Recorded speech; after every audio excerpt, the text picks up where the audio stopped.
First. I'm Mark Eichman, along with Shirley Min and Nichelle Polston. At the Delaware State Hospital, the story behind these tombstones tells you a lot about patient care in an era long ago. The story of some University of Delaware documentarians is ahead this week on First. We'll look at their work tracing the career path that different people take to find their calling. E. Jean Lanyon found her calling as Delaware's poet laureate 3.5 decades ago. We'll experience her words and her art this week. First, your public media news magazine starts now.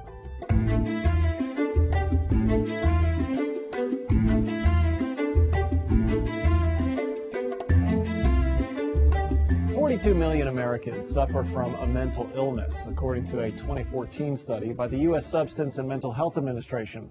And while there's been some progress in how those with mental health problems are treated, there is still a stigma.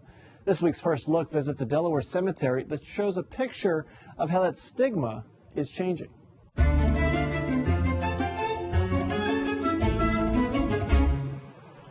Hidden away and long forgotten, deep inside the Delaware Health and Social Services campus near Newcastle is a spiral cemetery filled with gravestones. Graves marked with just numbers, no names, just a circle of numbered stones. From 1891 to 1983, this was the final resting place for more than 700 former patients and a few workers at the Delaware State Hospital. The hospital served patients with mental illness, as well as those with developmental disabilities and other ailments. The people who are buried here were formerly patients of the hospital who, when they died, either had no family or their family had no means to bury them. Faith Kuhn spearheaded the effort to clean up the cemetery and make it more accessible. That meant ripping out the hedgerows seen in the background of these photos. What you see today is a tremendous improvement over what it was in 2010. It's come a long way. Back when I first started here, we had hedgerow, poison ivy grown up all around the area here, and it was not even noticeable from the street. John McDermott has worked at the DHSS campus for more than 30 years. So we come in and we had our crew and some contractors take it all down and clean it up. We've raised the trees here a little bit so you can see some of the stones. So we've come a long way with it. Now that the cemetery is visible, there are more visitors. We have people that come here and visit, and we also have people from the campus that like to walk, and they'll come up here now because they see it. But even seeing it doesn't provide any information about the lives buried below, not even a name. The name of the person was recorded in a cemetery book, and the cemetery book for this cemetery resides in the Delaware State Archives. Everything is in a name. That's the beginning of my identity. I'm not just some person who has a mental health diagnosis. I am Bryce. This is me. Bryce Hewlett leads the Delaware Consumer Recovery Coalition, a group dedicated to improving community inclusion for those recovering from mental illnesses. Just being able to put the names of the people who have passed away and are now buried here in a place that's recognizable is very significant to bring dignity to the people buried here.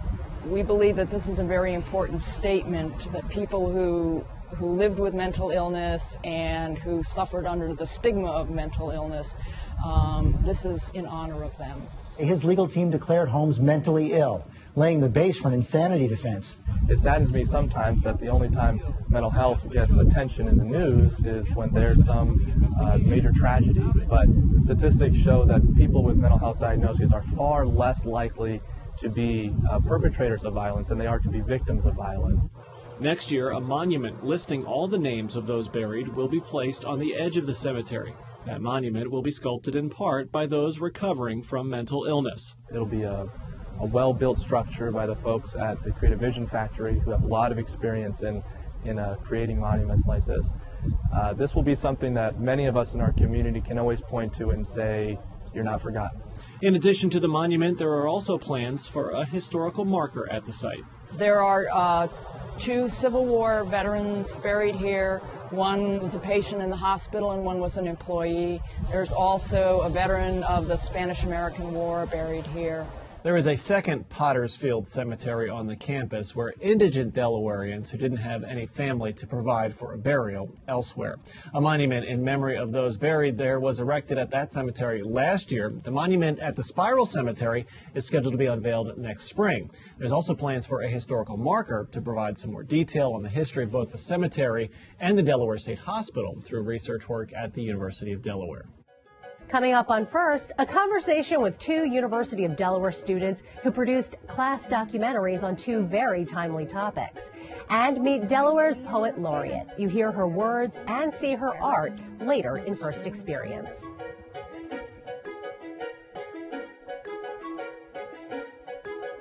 Well, it's about that time of the month for Rob Tourneau. This week, a jury in Dover found a white police officer not guilty of assault. He was tried for kicking an African-American male in the face, breaking his jaw. You created a cartoon.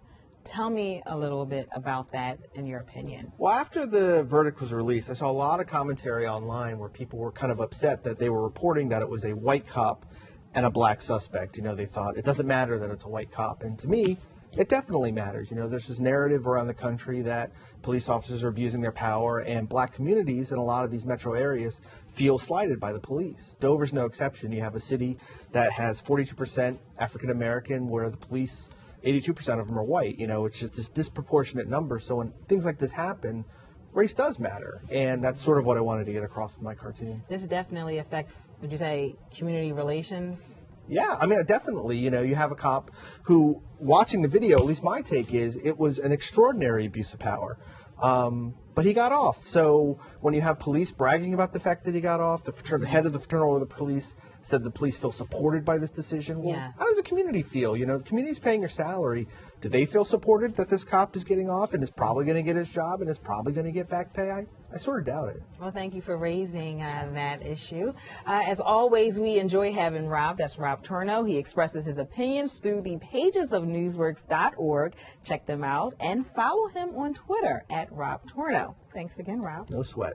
Dace Blaskovitz is back for his segment, Dace on Business. This month, he speaks with former Governor and Congressman Mike Castle on a wide range of topics.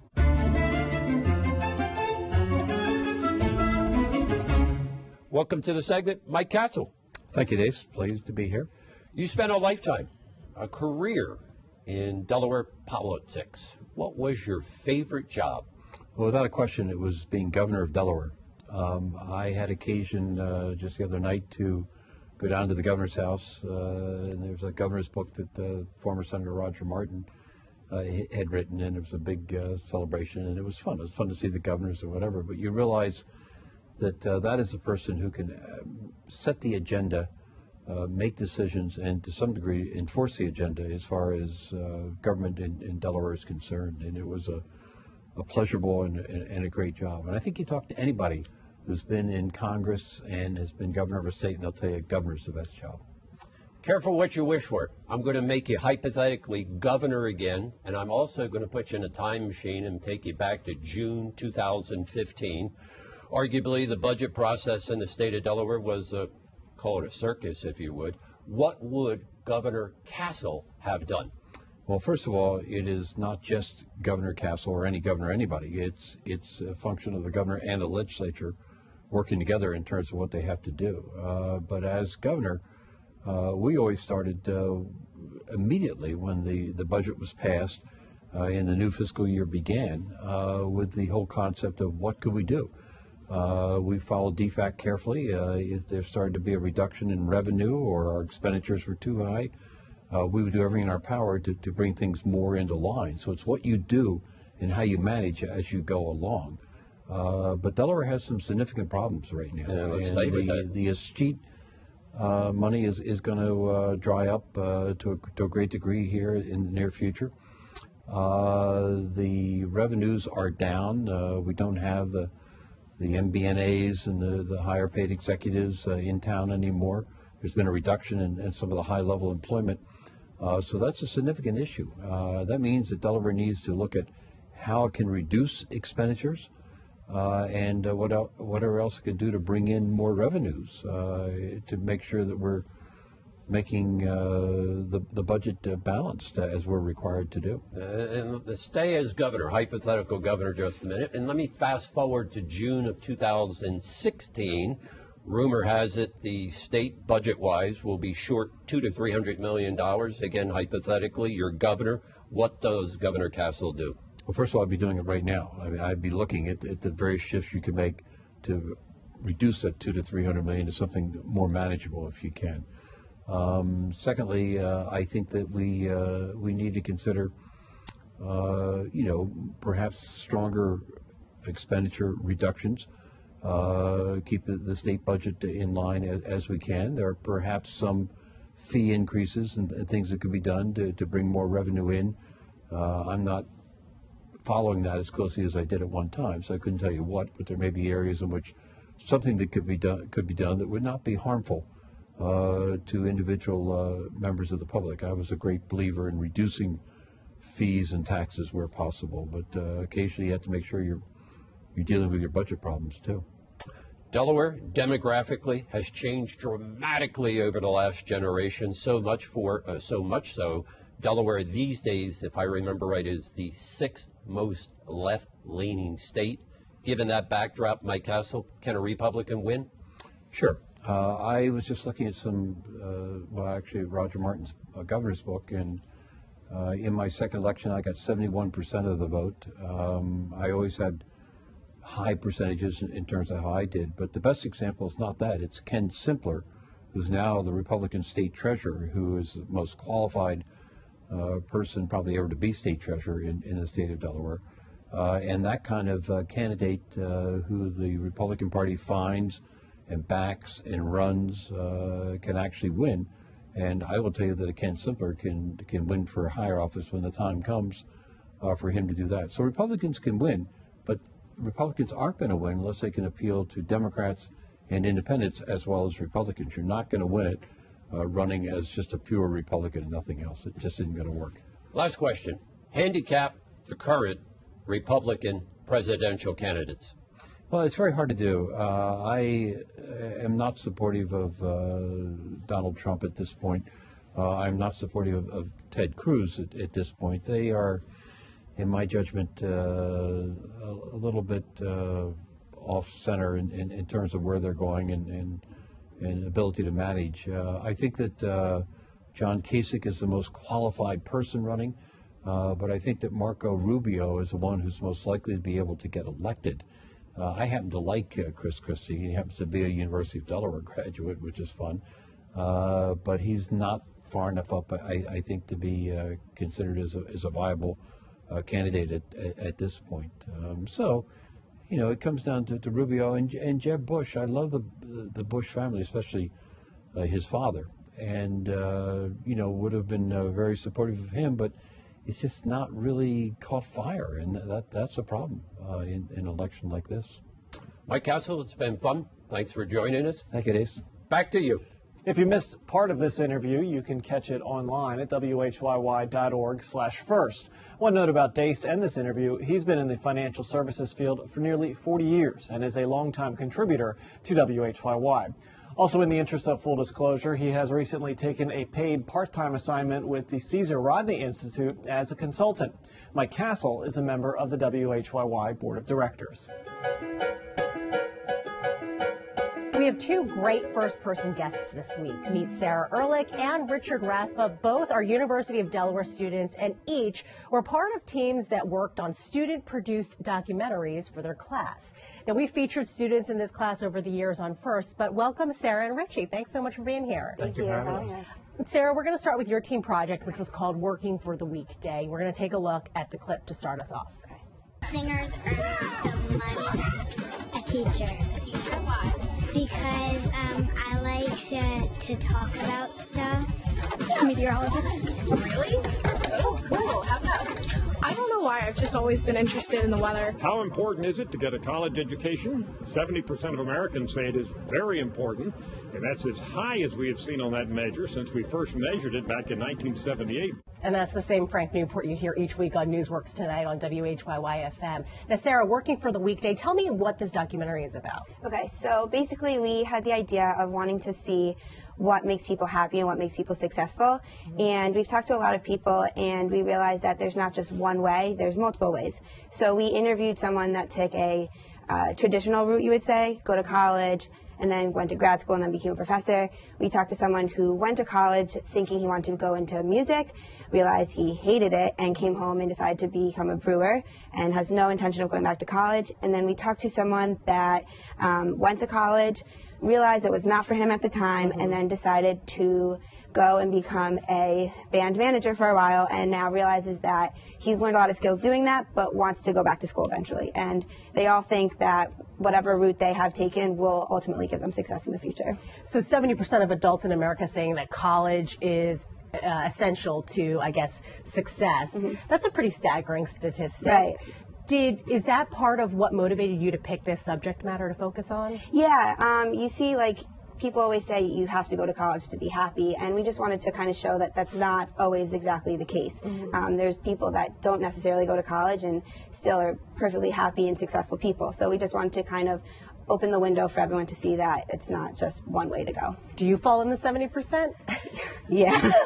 Yeah, I mean, I'm in college. I plan to graduate in the spring and hopefully get a job. So, yeah, definitely. Okay, well, let's bring in Richie now. And Richie, your group worked on the topic of student athletes, and it was titled Net Worth. So let's take a look at a clip from your documentary. You are putting in all of the extra hours outside of, like, your schoolwork. So I'm down here almost 40 hours, 45 hours a week. There's always two sides to everything, but I feel like there's a lot of universal truths about, like, all of this with compensation, how they should be treated, all the stuff that aren't being addressed and should be addressed. Now, Richie, what about the student athletes does your documentary focus on? So our documentary focuses on the payment of student athletes and the money in athletics in college. And so we talked with a student athlete, the athletic director, and a former college and professional athlete to get their take on the debate. And did you take away anything from it after having done the whole thing? Well, we were able to see how much money is actually in college athletics, especially the bigger name schools, and it was really interesting to see where all that money goes. What did you learn from, the whole production process, and do you feel like you can bring that into your career down the road? We actually faced a little bump in the road. We lost our documentary halfway through the semester. Oh, no. So we had to start over from scratch, and I think that was a really big point for us in being able to overcome something that we didn't know would happen. So I think I'll take that with me as experience. And always save your work. Definitely. Do you want to pursue something in production post-graduation? Yeah, I enjoy the athletics part of video production, so I want to pursue something in that field. Okay, and what about you, Sarah? Yeah, I want to go into a post-production field. I interned this summer in the city, in New York City, and I was a post-production house, and I loved it, and I think I really could see myself doing it for a while. I think looking at the clips, we saw the high production value that you put into your documentaries using, resources at a college level, which are still very good. Were you satisfied with the final outcome? Sarah, we'll start with you. Yeah, we were really satisfied with it. We put a lot of work into it, and it shows throughout the whole project. We hit some bumps in the road as well. Working in a group of people, you're always going to have differing opinions, but ultimately, when you look at the project, you want it to look good for everyone else to see. So we came together and made it look great. I guess we call those creative differences. Yeah, definitely. How about you, Richie? We trying to think. We're satisfied with it? Yeah, we were happy with it, but we were up until the last minute making changes, and but we're really happy with how it turned out. Looking back, now that it is done, do you think we should have done this, we should have changed this? Do you still think about that sort of thing, or are you kind of saying, okay, I'm good, I'm done with it? I was very satisfied, so I think everything that's in there was I'm kind of good with it, so yeah. Okay, well, you guys did a great job. Thank you. I thought it was very entertaining, certainly better than anything I ever did in college. Sarah Ehrlich and Richard Raspa are University of Delaware documentary makers and students as well. Thanks again for joining us on First, and we definitely expect big things from you post-graduation, so we'll look for your name in the credits. If you want to see their work, you can check it out on YouTube.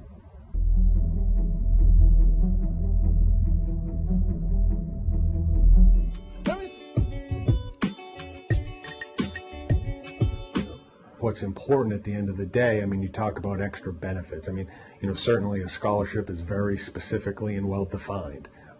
It is a changing dynamic, certainly with the new governance structure of the NCAA and what you've read about and heard about recently in terms of the new governance structure, the quote-unquote Big Five conferences. Tell me what you want to be when you grow up. A fairy. I want to be a video game programmer when I grow up. I want to be an actor when I grow up. Okay, I don't know yet. Teacher. I just really like to teach math.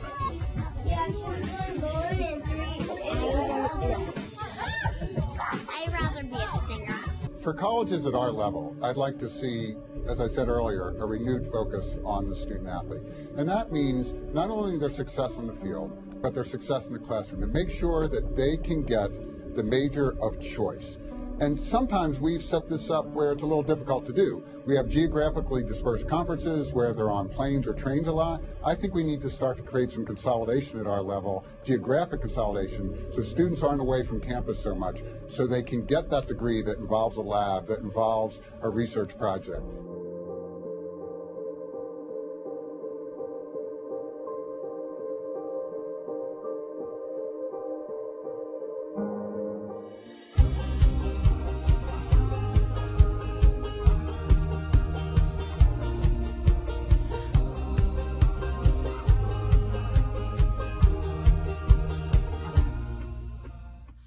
From 1979 to 2001, E. Jean Lanyon was Delaware's poet laureate. She is often referred to as the people's poet. E. Jean is also an accomplished painter and was on the front lines of the arts movement in Wilmington in the 70s. Her art and influence were on display in galleries as well as the arts magazine Dream Streets. She has a lasting legacy and is our first experience.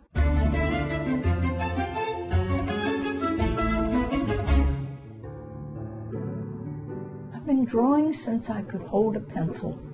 The only way my grandmother could keep track of me was to give me a little stub of a pencil and some scraps of paper. And then she knew I was all right for a while, till the paper ran out. You know? I made my living in architecture and engineering for 25 years. In between, I did everything it was possible to do to be an artist.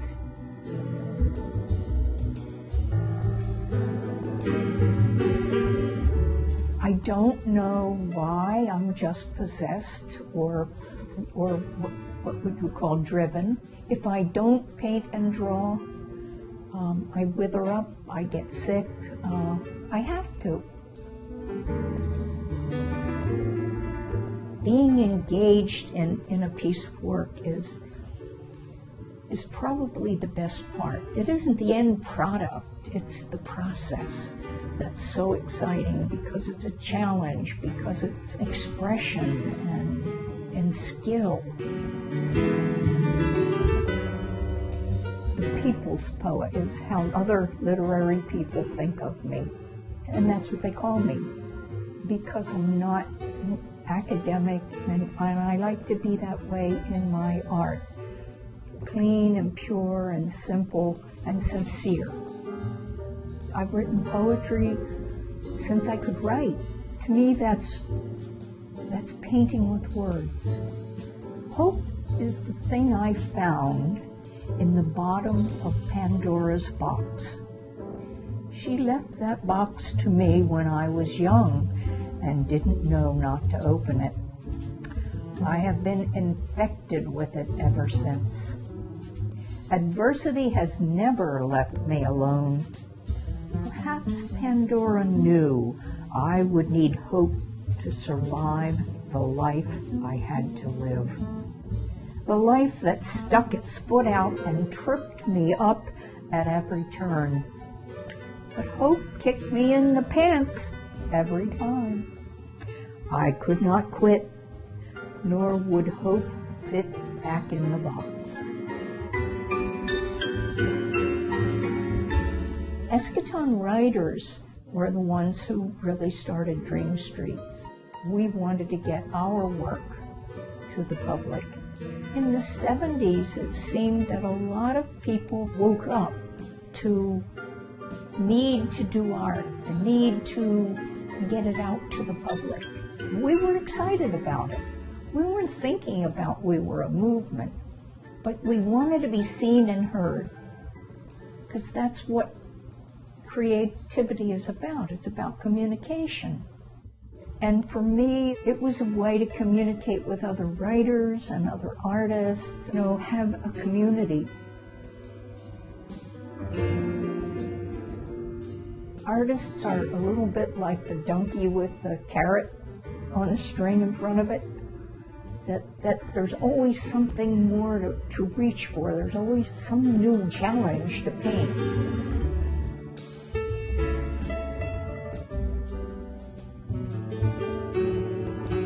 I want the challenge of the natural world. And the rate we're going, there's not going to be much natural world left. And as an artist, you want to preserve that. You want to somehow interpret it and make it live for other people. The fact that somebody is responding to what I do and that I have a chance to share that, that's the important thing.